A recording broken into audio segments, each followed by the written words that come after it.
to have you with us on this Wednesday edition of Ed Schultz News and Commentary at WeGotEd.com, RawStory.com, and RingOfFireRadio.com. Thanks for watching. Thanks for the download. Thanks for the listen.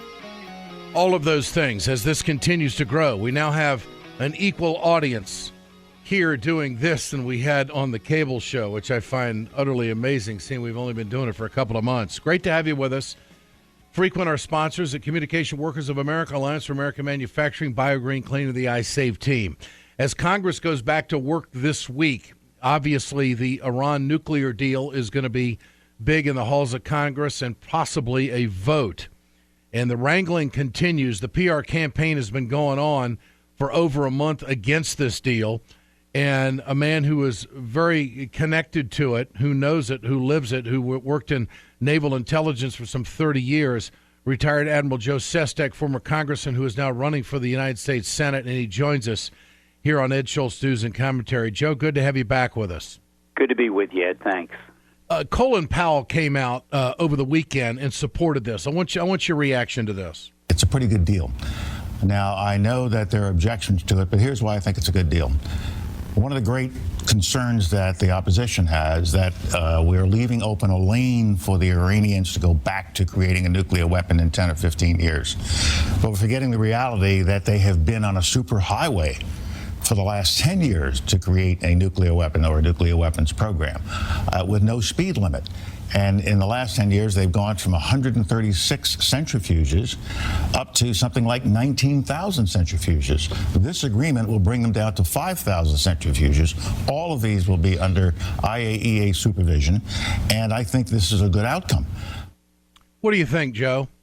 Well, he's right. 30 days from today, Ed, Iran can have enough bomb-grade material for a nuclear weapon in 1 month from today. As a minimum, this accord sets them back over a year, and for as much as 10 to 15 years, but at least a year. And those centrifuges that the general spoke about, look, they're going to be put into storage. And when they're put into storage, they decay. So actually, these centrifuges are probably not even going to be as rapidly available as if they weren't put into storage. So I'm for this accord, if for no other reason, that it actually stops this 30-day window that the Iranians have today from being able to have material for a nuclear weapon. That's good for our security and Israel. Well, everybody starts these interviews saying that, well, we could have got a better deal. I mean, you could say that about anything, whether you're buying a car, a home, or whatnot. I mean, the fact is that this puts them on a different pace, and that, of course, is what former Secretary of State Colin Powell was talking about. But moving forward, what do you think the United States has to do and the P5+1 has to do to make sure that this continues on? I mean, verification is huge, no doubt. There's not a question about it. Ronald Reagan said it well, but not well enough. He said, trust but verify. I say verify before you trust. Look, Ed, I was in the Persian Gulf, Command and Carrier Battle Group. The Iranian Navy, their normal Iranian Navy, would go past us, and they were very professional. They'd let us know if they were coming close aboard, abroad, down our starboard side. Those Iranian Revolutionary Guards come out in cigarette boats.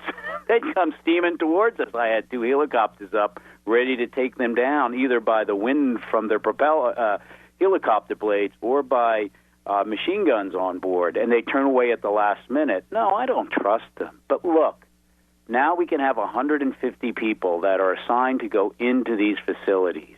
Now we can go into places we've never been able to go before, and we can leave advanced technology there if we're not there to monitor everything. Could they cheat? Yeah, they may. But so did the Soviet Union against Ronald Reagan and others, and so we bounded them back in the box. But at the end of the day, the military option is still on the table. And people who don't understand that 30 days from today, if they go and get this bomb-grade material, the strikes that we will have to do will be wide in breadth, deep in scope, and the aftermath will make Iraq look like a cakewalk.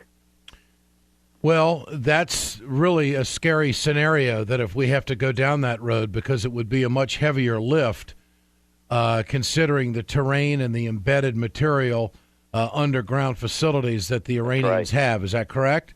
That is correct. One of the facilities, Fordow, is under 300 feet of rock. People think we have the super-duper magic ability just to destroy it. Look, I've done the study with about 20 other retired admirals, generals, and national defense officials a few years ago. At most, we could stop their nuclear pursuit of a nuclear capability for 4 years. Militaries can stop a problem, Ed. We just can't fix it. So if we have a problem, potentially fix this problem with this accord, why are we just going to stop it for 4 years till we see if we can fix it all the way?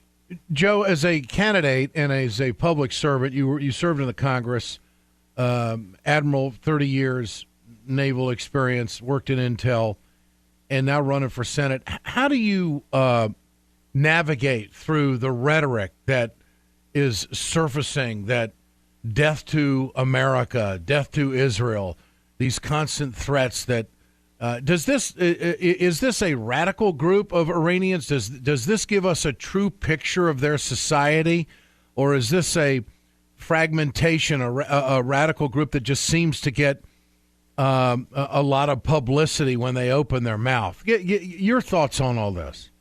Well, I think 3 quick points. First off, those who are speaking out loud, as sometimes you kind of see in our own country, are pretty radical. But that doesn't represent the mainstream, but they're in charge right now out there, some elements of them. But then I go to the second point, and I recognize that.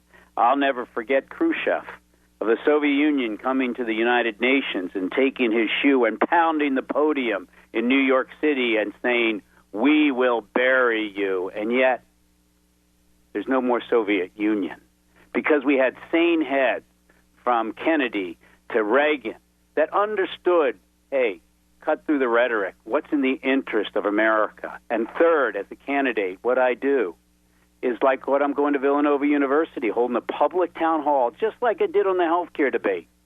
Man, I've written op-eds. I've gone on Fox and MSNBC to talk about this, just to bring sanity to the discussion. And you know why, Ed?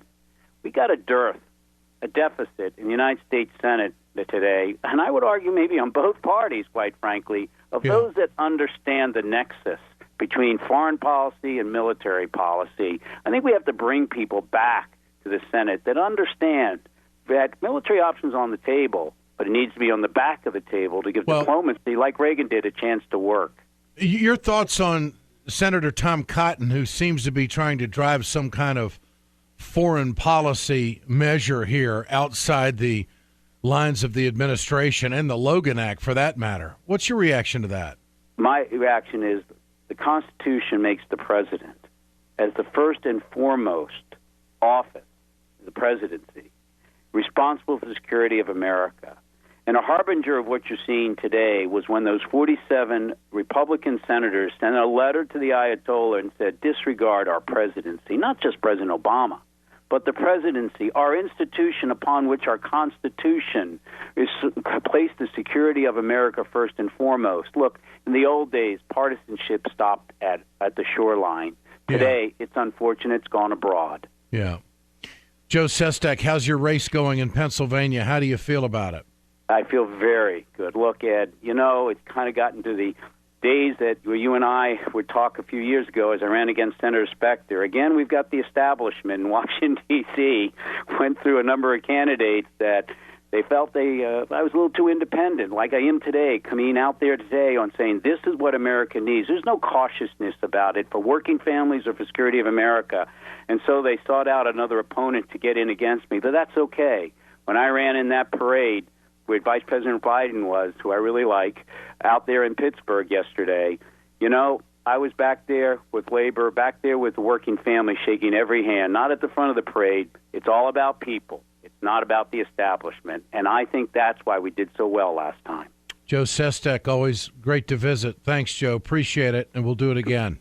Thanks, Ed. Have a great day. You bet. Great resource to Ed Schultz News and Commentary, former Admiral Joe Sestak running for the Senate in